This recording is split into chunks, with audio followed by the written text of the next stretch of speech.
Hi there, I'm Rachel.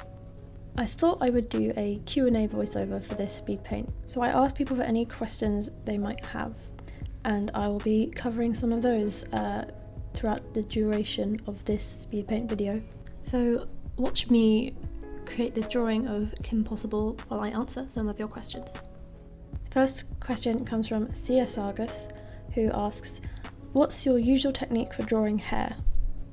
In terms of more detailed drawings like the one in this video, it is a mixture of balancing out tones with kind of a soft brush, and then going in with a specific brush that I downloaded from, I can't quite remember where, but you know, it's literally like a hair effect brush, which helps ease you into then doing the rest of the smaller strokes and kind of building up tones and layers and kind of making stray hairs until that can become something that looks quite realistic.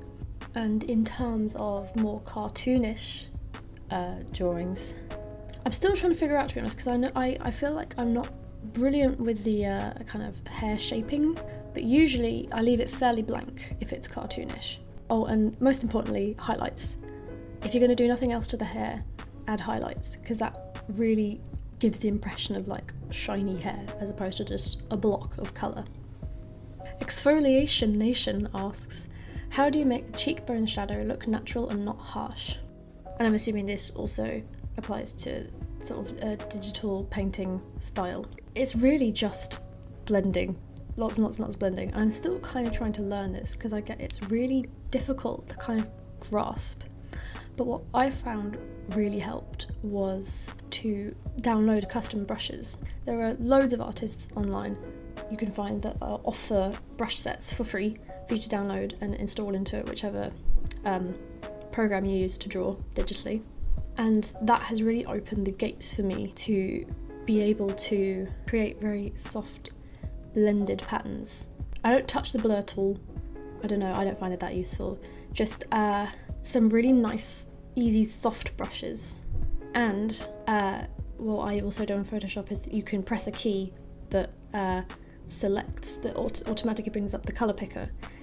So you can select colours around the one you're using, and so you can do a gradual fade rather than manually selecting another colour. So learn your program, learn the program you're using as well, and that might mean there are ways to make it much easier to make softer blended tones. FloorGeo3 asks, would you give us some tips to draw skin, hair and eyes? I can go through each if you'd like. In terms of skin, for digital painting such as this one, I would very much recommend working in black and white, as you can tell, to begin with, because it means you're not being sort of pressured to get all the tonal colours right, because I found that very overwhelming, and it meant for ages I couldn't do digital portraits very well because I didn't know which colours were supposed to go where. And when you work in black and white, it means you can just focus on shadows and tonal value. And this is really useful for skin because, you know, skin is complex and it is made up of lots of different colours. It can be blotchy, you can have bits of pinks, yellows, blues, purples, browns, you know, it's an amalgamation of all that stuff. But if you paint in grayscale, you don't have to worry about that. And then you could include that later on in the colouring process when you do another layer on top of the grayscale and put colour in without disturbing your tonal work. Well, that's a technique that's really helped me in terms of painting skin. In terms of hair, you can just refer back to the first question. Eyes. I am still learning how to do eyes effectively.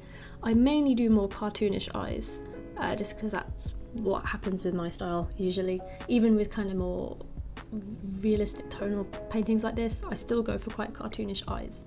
And I'm still trying to kind of learn how it works really. I'd say for like more in detail paintings such as this,